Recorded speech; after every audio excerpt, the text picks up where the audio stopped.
Welcome to All Ages Driving School. This is day 4 of your distant learning course for teens. So let's get started. Alright, so today we're going to be talking about right-of-way concepts. Okay, so first of all, what is a right-of-way? Right-of-way is a privilege of the immediate use of the roadway and is determined by the set of rules and guidelines as listed for mergers, intersections, and special conditions. The prime directive requires a road user to yield the right-of-way to avoid a collision. So the main goal here is to not get into a wreck. What I usually tell my students in class is anytime two cars want to occupy a space and they make contact in that space, well, one had the right-of-way and one had to yield. So basically in this section right here, we're going to talk about when do we give the right-of-way and when do we have the right-of-way. So we need to know how to yield the right-of-way and know when to take the right-of-way. But in all circumstances, if you need to avoid a collision, by all means, give up the right-of-way. All right, so right-of-way concept. So right-of-way is a privilege. All right, it's given, not taken. All right, we drive on the right-hand side of the road. I know in places like England, they drive on the left-hand side of the road. Slower traffic, you always want to keep right. So if you've ever been down the freeway, like on I-10 or I-45, and you notice cars are passing on the left-hand side, they're going a little bit faster than those in the right-hand lane. If you know you're not going to be going fast and you have an exit coming up soon, or you got to make a turn soon, go ahead and stay in the right-hand lane if you're going to go slower than the rest of traffic, even if the rest of traffic is speeding. Okay, so slower traffic, keep right. All right, we also want to obey and observe all posted signs and signals. All right, so anytime you see a road sign or a signal, you got to observe it and obey it. When traffic light is defective, everyone must treat it like a four-way stop sign and must always obey a police officer and crossing guards at all times. So if you ever see a police officer and they're conducting traffic, no matter what the light says, you follow the police officer's direction. So if a situation where you have a green light, but the officer is telling you to stop, you obviously stop. All right, so let's talk about intersections. All right, so first type of intersection is what we call a controlled intersection. Controlled intersections have signs or signals posted to control the flow of traffic and help determine the right-of-way. Most commonly are stop signs, sometimes yield signs, and most frequently, signal lights. When at an intersection, we want to search left, center, right, and then left again, repeat as needed. Check for changing frontal areas, other road users, or any other factors that may present a risk. If everything is clear, you may proceed with caution and avoid any collision. Major right-of-way rule, you must yield to others already in the intersection, even if your light is green. Okay, so we're going to talk a little bit more about that in a minute. All right, so four-way stop signs. All right, this is another type of intersection. Sometimes you'll see all-way or four-way. So at a four-way stop sign, what we want to do is the vehicle that arrives first should go first. However, vehicles that enter the intersection first should also go first. Okay, so that means even though you may arrive at an intersection, if there's already a car in the intersection, that car in the intersection has the right of way. But if no cars are in the intersection, the first one to get there should have the opportunity to go first. All right. 3, if two or more vehicles stop simultaneously, the vehicle on the left should yield to the vehicle on the right. So if you stop at a stop sign and somebody is to your right, well, they have the right of way. If somebody is to your left and you got there at the same time, you have the right of way. After stopping, roll slowly, forward cautiously to make sure it's clear and safe. All right, because you never know, there's people out there who like to run stop signs, so it's always very important. Even though we have the right of way, we want to enter that intersection cautiously. Other road users cannot read your mind. Okay, so if you're sitting at a stoplight or a stop sign and you see people just sitting there and not going, try to communicate your intentions. Okay, so you want to announce your intention to turn with the signal light before approaching the stop sign. So of course the law is that you have to have your blinker on at least 100 feet prior to the intersection if you're going to turn. So obviously you want to have your blinker light on to give your intentions so that everybody knows at the intersection what you're going to do. All right, so yield sign. So this right here is a yield sign. All right, this is what it looks like. All right, so a yield sign, approaching an intersection on a road controlled by a yield sign, you must, 1, slow down, slow your speed that is reasonable under the existing conditions. 2, yield the right-of-way to any road user in the intersection, that means they're already in the intersection, or approaching on another highway so closely as to be an immediate hazard to your movement or across the intersection. So as you approach an intersection that's controlled by a yield sign, you want to make sure that you want to check all ways before entering that intersection, before making your turn or going straight. That way you don't have contact with any other vehicles. All right, so at a controlled intersection, when we see a green light, all right, you must yield to cars already in the intersection, and you may proceed when clear. So if you're sitting at let's say a red light, and traffic is pretty congested, and there's a lot of cars in the intersection, and your light goes from red to green, but there's already cars still in the intersection from the previous light. Well, they're already in the intersection. You must sit there and wait until the intersection is clear. Okay, so even though we have a green light, even if we're not in the intersection yet, cars already in the intersection always have the right-of-way. All right, so solid green on a left turn. All right, you must stop and yield to all oncoming traffic and pedestrians in the crosswalk. So anytime you get into a turn lane and you're waiting to take a left turn, and at that intersection it shows a solid green light, but it's not a green arrow, it's not a flashing yellow arrow, what you want to do is you want to make sure that all cars that are coming towards you in the opposing direction is clear before making your turn. And then also when making your turn, you want to make sure that there's no one in the crosswalk on either side that you may cross their path, because any pedestrian in the crosswalk obviously has the right of way. So you want to be safe. All right, yellow light. So a lot of people think yellow light means slow down. Obviously, in a lot of cases, when we approach yellow light, we absolutely slow down because the light's about to change red. But the most important aspect of a yellow light, it's a warning, it's a caution, letting you know that the light's going to go from green to red. Okay, so yellow light. If past the point of no return, you may proceed with caution through the yellow light. However, if able to safely slow and stop, you must do so. All right, so the point of no return is something you're going to practice once you get into your in-car part of your driving, of the driving course.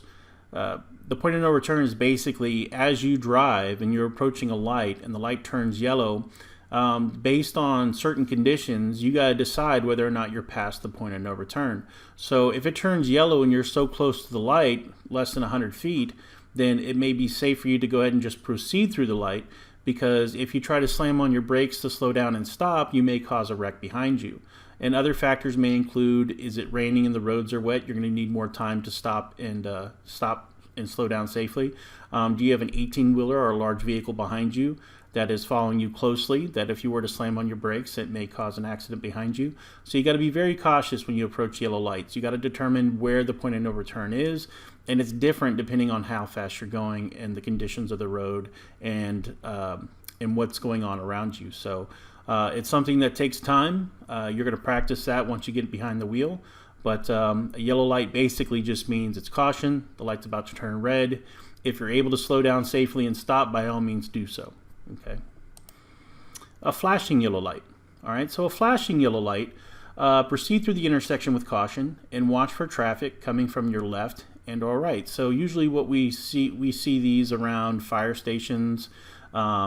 Sometimes we see them at intersections where there's a lot of cross traffic, but you still have the right of way through. But a flashing yellow light, you always must slow down, right? So you see them in school zones, you see them where there is a major curve up ahead. Those flashing lights let you know that you must slow down in those circumstances. All right, flashing yellow arrow. All right, so here in this picture, you'll see a solid green light, which we talked about earlier on a turn. And then you also have what they call a flashing yellow arrow. Flashing yellow arrow is the same as a solid green light in respect that you have to yield to oncoming traffic before you can go ahead and make that left turn. So you must yield to the pedestrians and oncoming traffic. But it says here, flashing yellow light, proceed through intersection with caution and watch for cross traffic coming from your left and or right. All right, solid red light, pretty simple. All right, it means stop. All right, you must stop behind the white stop line and yield to all traffic and pedestrians entering the intersection and the crosswalk. So anytime you approach a red light, you must stop behind the stop line. It's a very thick white line that you must stop behind. Okay, if any part of your car is on or beyond that white stop line when the light is red, you could technically get a ticket for running a red light even if you're stopped. So make sure when you come to a full complete stop, your entire vehicle is behind that white stop line. Flashing red light. Okay, a lot of times we see a flashing red light anytime a signal light is malfunctioning. Okay, so it automatically defaults to flashing red.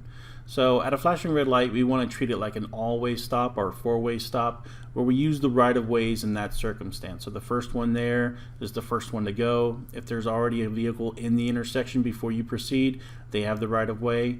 If somebody is to your right or to your left, you get there at the same time. Again, you must follow the yielding rules in those situations. So a flashing red light, we want to treat it like a four-way stop sign. Okay, and a flashing red light never turns green until, of course, the light is fixed if it's a malfunctioning light. All right, so a green arrow with a solid red light. So this is something you may see on your permit exam or your final exam, where they talk about you seeing a green arrow with a red light. Now you notice that if you're in a turn lane, this signal light refers to your lane only. This light right here refers to the lane next to you. Okay, so if you have a green arrow, it's letting you know that you have a protected left turn. And then all the other lanes are instructed to stop while you're turning. Okay, so when facing a green arrow signal displayed with a red light, you may cautiously enter the intersection to move in the direction permitted by the arrow. You must yield to other vehicles and to pedestrians lawfully in the intersection or adjacent crosswalk.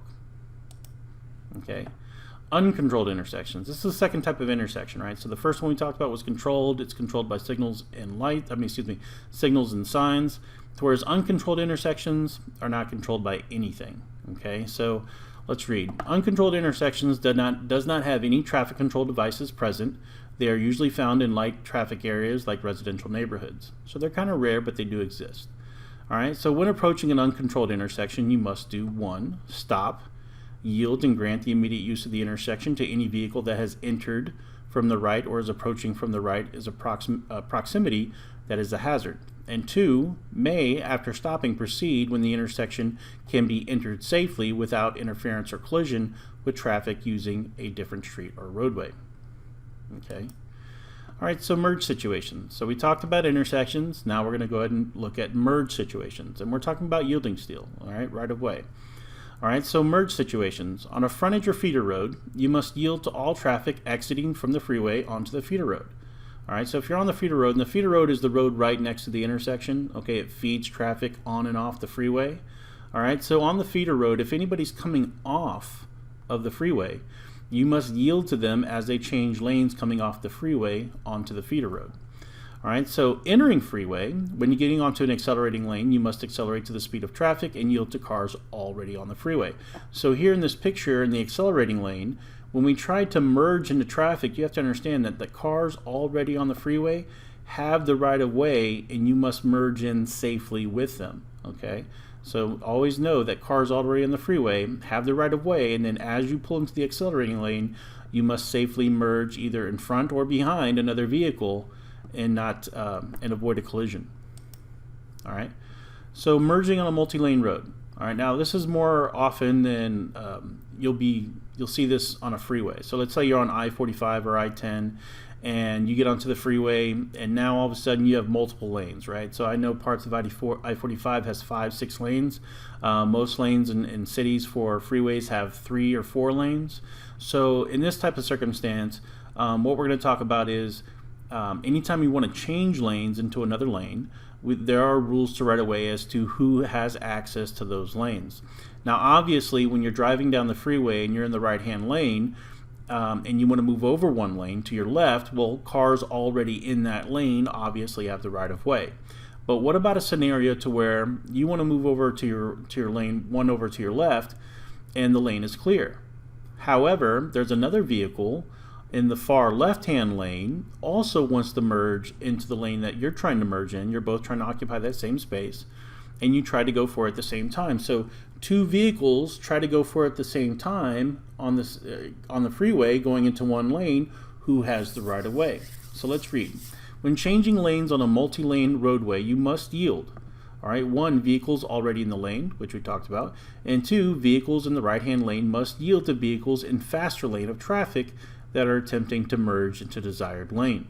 So any car that's already in the left-hand lane and they're trying to merge into the middle lane and you also want to merge into the middle lane, well, any car to your left will have the right of way over you. And it's the same. If you're in the far left-hand lane and you want to move into the middle lane, you have the right of way over any other vehicle from the right-hand lane trying to merge into that lane if that lane is already clear. But just know that if you see a collision about to take place, your objective is to avoid that collision. So right of way is a privilege, not a right. So you can allow another person to occupy that space in order to avoid that collision. So remember that we want to be a defensive driver, not an aggressive driver. All right. So special right of way, special situations. Okay. So we're talking about emergency vehicles and the like. So let's go ahead and take a look. Emergency vehicles. When lights are flashing, you must yield to emergency vehicles. They either be police, fire, ambulance. When approaching from the rear, okay, you want to check traffic for a safe path. Change lanes towards the right side of the roadway. Stop the vehicle safely, parallel to the curb, and wait for the emergency vehicle to pass. So if you hear an ambulance and you look in your rearview mirror and it's coming right up behind you, go ahead and move off to the right of the road near the shoulder, slow down, find a safe path, and let that vehicle pass you safely. Okay, we do not want to impede emergency vehicles trying to get to a scene of an accident. So at an intersection, all right, so let's say you're sitting at an intersection and you hear an ambulance or you hear a siren, but you're not sure which direction it's coming from. So you look in your rearview mirror, it's not coming from behind you. You look ahead, it's not coming from in front, and so you look left and right, you notice that emergency vehicle is coming from your left. So basically, even if your light is green, you would just basically wait in that lane until the emergency vehicle passes through the intersection. So don't go into the intersection until the emergency vehicle has cleared the intersection, even if you have a green light. And that'd be a way that you would yield to an emergency vehicle at an intersection. All right, so the Texas Move Over Law. All right, this is very important. So Senate Bill 193 requires drivers nearing stopped emergency vehicles with lights activated to either slow down or change lanes. The law states a driver must either vacate the lane closest to the stopped emergency vehicle if the road has multiple lanes or slow down 20 miles per hour below the speed limit. For example, if the speed limit is 45, then you must slow down to 25 miles per hour. Emergency vehicles include police, EMS, and fire vehicles. Okay, so if you're on a freeway and it's a multi-lane freeway and you got a police car with its lights on, pulled over off to the side of the road, as you approach that emergency vehicle with their lights on, if possible, go ahead and change lanes into your lane next to you, to your left, in order to give that police officer or EMS or fire truck more space. But if traffic doesn't allow you or it's not a multi-lane road, then what you need to do is you need to make sure you drop your speed by 20 miles below the speed limit when passing those vehicles. And you want to be very careful to make sure that you're not making contact with any property, vehicle, or person that's out there on the side of the road. So you got to be very careful. And if you don't do that, you can definitely get a ticket for not obeying the Texas Move Over Law. All right, school buses. All right, now school buses, a lot of times when people get tickets and they get their license suspended, it's because they're not obeying the rules for school buses. All right, so when a school bus is flashing yellow lights, it indicates that it's about to make a stop. When the lights are flashing red, it indicates that it is stopped to pick up or unload children. All right, so that means if you see those flashing red lights, that it's stopping to pick up or unload children. Now, if it's flashing yellow, it means it's getting ready to stop and go ahead and prepare, because you want to make sure you have at least 20 feet between you and that school bus when they stop to pick up and unload kids. So when behind a school bus that is stopped for picking up or unloading children, you must stop no closer than 20 feet behind the school bus and wait until the signals are off or bus driver signals you to pass. Okay, so the only time you're allowed to pass a school bus when you're behind them and those red lights are flashing, you see that stop sign, is if the bus driver gives you permission to pass, and they'll usually wave you along with their arm out the window. All right, if on the opposing side of traffic from a stopped school bus and no median is present, you must stop and wait until the signal stops or the bus driver signals you to pass. So let's say, for instance, you're on a road, it's a two-way road, and you're stopped and you're approaching a stopped school bus on your left-hand side. Well, if there's no physical barrier or median between you and the opposing side of traffic, everybody on that on both roads must stop until that school bus is done loading and unloading children. So you got to be very careful, and this is where people get in a lot of trouble. So they think, well, I'm not behind the school bus. They're on the other side of the roadway, and I'm on a 4-lane road, and it's, they got plenty of room. I'll just keep on going in the same direction that I'm going. Well, if there's no median there, and if it's just a turn lane or it's just a double yellow line, well, if you don't stop and a police officer sees you, then you're going to get a ticket for over passing a school bus when they're stopping to pick up and unload kids. So you got to be very careful. Now, if a median is present and you're on the other side of traffic, then you may continue to go, but only in that circumstance. A median must be present in order for you to go on the opposing side of traffic when the school bus is stopped. All right, so pedestrians. Pedestrians, I'll make the rule real simple.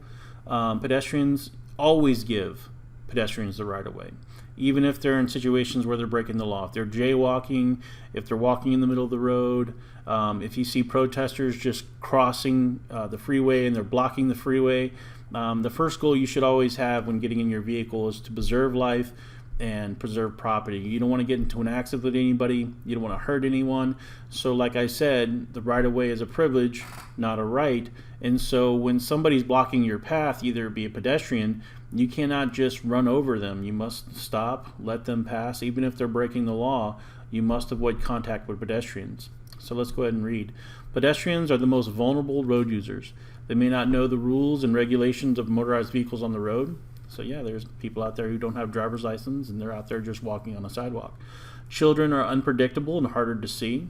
All right, when children are at play, they'll go chase a ball into a street without looking left and right, and that's where problems exist. So you got to be ready as a driver to make sure that when you're going through a residential neighborhood especially, that you're looking out for children at play, because if that ball goes into a street, just know if you see that ball go into a street, there's going to be a kid running after it pretty soon. Pedestrians always have the right of way, regardless, even if they're breaking the law. Watch for crosswalks both at intersections and non-intersections in neighborhoods, right? So there could be a situation where you have a crosswalk and there's no intersection nearby, but there's a crosswalk that exists, and you'll see those signs and it looks just like this. You got to stop for any person in that intersection. In that crosswalk. So the moment they put a foot onto that street, you got to stop and you must give them safe passage as they cross the street. You cannot just go into the crosswalk. And if a police officer is nearby, sometimes they like to test this. They'll see that and they'll give you a ticket if you enter that crosswalk when a pedestrian is present. Let's see here. If a sidewalk is not present, the pedestrian must walk on the left-hand side of the road facing oncoming traffic. So if you ever find yourself in a situation where you have to walk yourself but there is no sidewalk, just remember that you must walk on the left-hand side of the road facing oncoming traffic. And the reason that is because if there is a car that's coming towards you and it's not paying attention, it gives you an opportunity to save your own life to get out of the way so that car doesn't hit you. Because if you're walking with traffic and you're not looking to see what's coming up behind you, well, you could easily be hit from behind and you never see it coming and you lose your life that way. So it's always important that if you are out there on the road and there is no sidewalk and you're walking, you're on the left-hand side facing traffic. All right, railroad crossings. Railroad crossings, trains always have the right of way. They cannot stop for vehicles on tracks. In most cases, it takes over a mile for a train to stop. So anytime you're near a railroad track, just know that that train is going to go through there regardless if you think you have the right of way or not.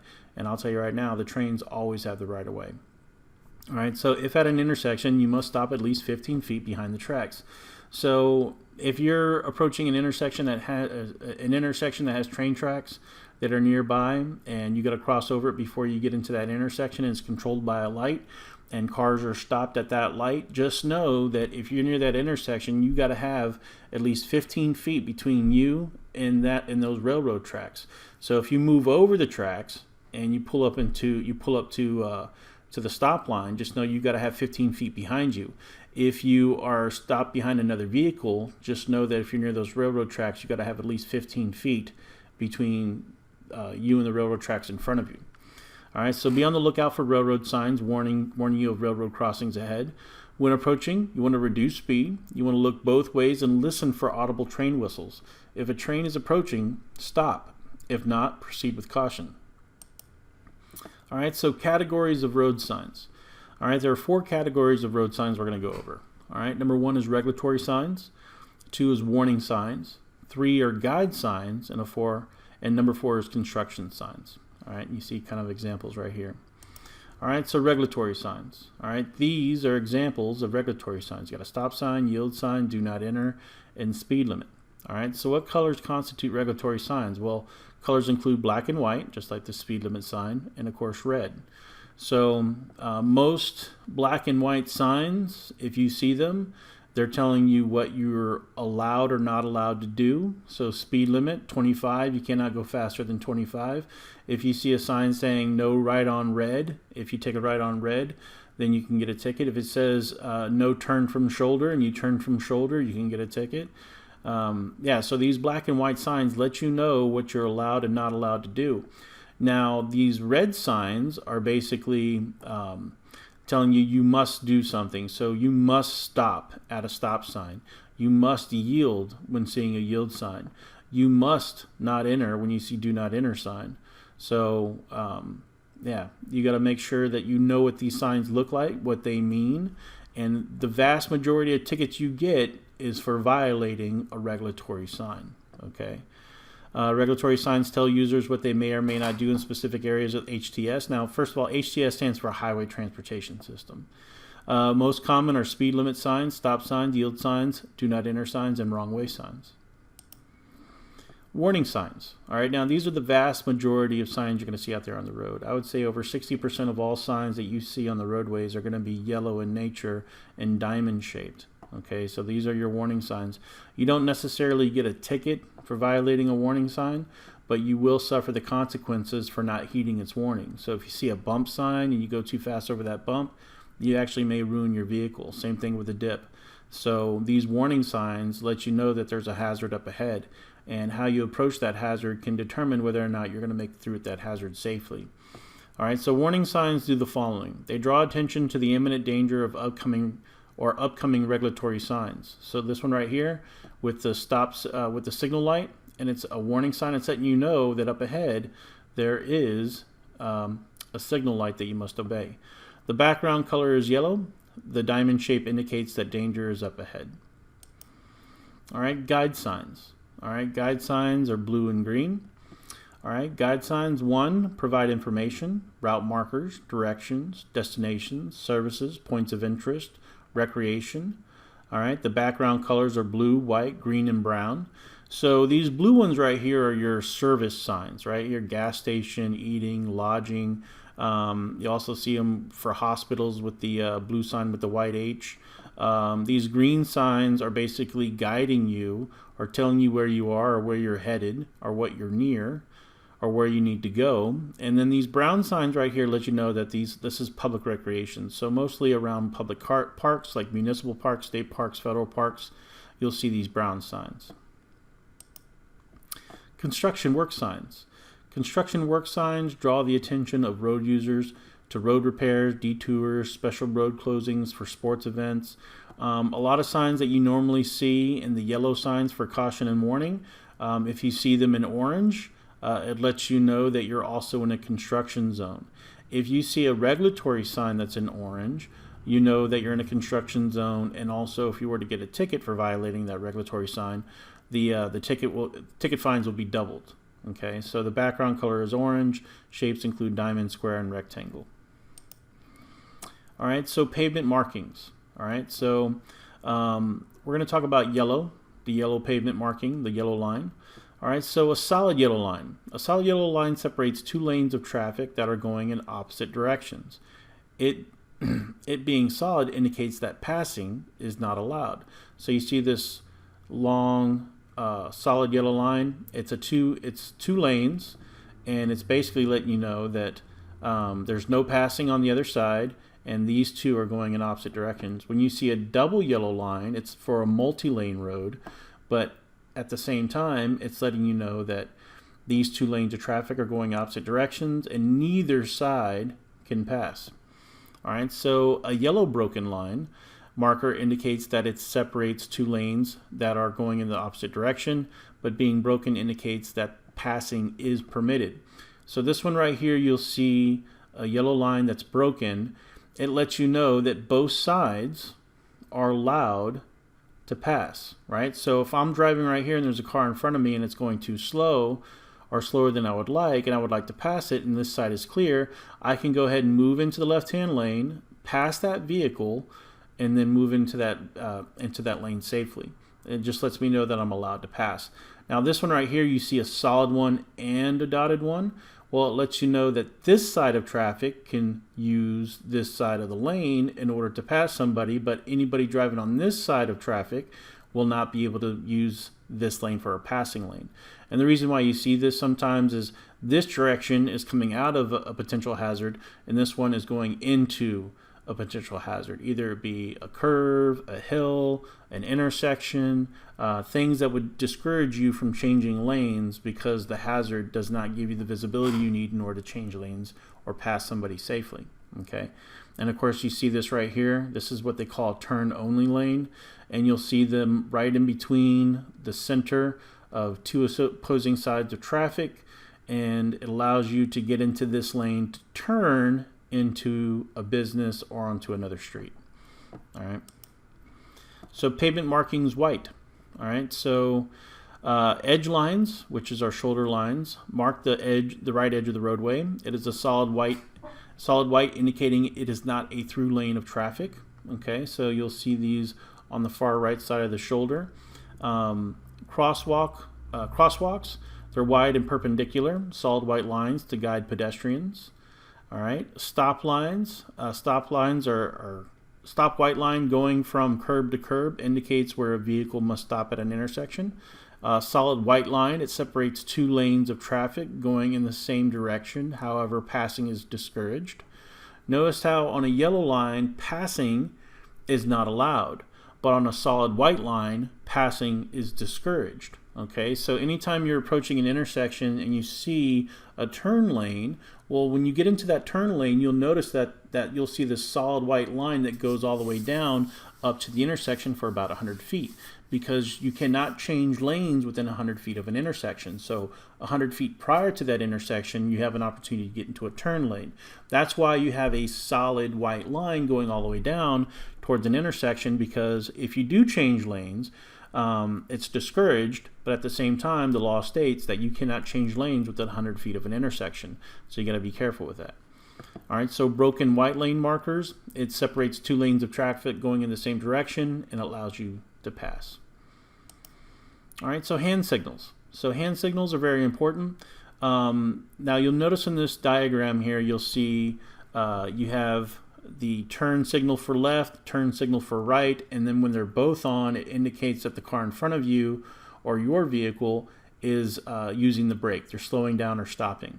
Now, in circumstances where if your signal light is malfunctioning and your police officer pulls you over, they give you a warning, letting you know to get your tail light fixed. But if in that situation, going forward until you get your tail light fixed, you must use your hand signals to let people know what your intentions are.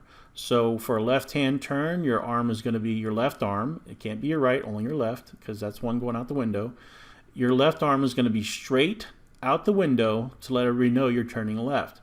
But if you're turning right, you're going to bend your elbow at 90 degrees with your hand going upwards, and this is your left arm, going upwards, letting everybody know you're turning right. Now, if you do the same thing but pointing downwards, okay, your arm is bent at 90 degrees and you're pointing it down, it lets people know that you're slowing down or stopping. Okay, so as we end this instructional video and we go into our assignments, there are some things that you're going to need to do. This picture right here, the Texas Traffic Safety Education Student Manual, you're going to need to pick this up if you haven't done so already from All Ages Driving School. Okay, so what you want to do is I'll go ahead and provide a number and an email to call in case you need to get a hold of somebody to get this textbook for the class, but you're going to need this textbook in order for you to do the assignments. So your assignments are for day 4. You are to read chapters 2 and 3 in your textbook. All right, I want you to watch Signs and Signals video, link provided in description. I want you to complete exercise from your workbook for both Chapter 2 and 3. Now, the workbook is the one that you find on the resources page on our All Ages Driving All Ages Driving School website. And if you scroll down to downloadables, you can download our workbook and work from there. And then, of course, you're going to go ahead and email all your assignments to mrjamesdriversed@gmail.com and send those assignments to me.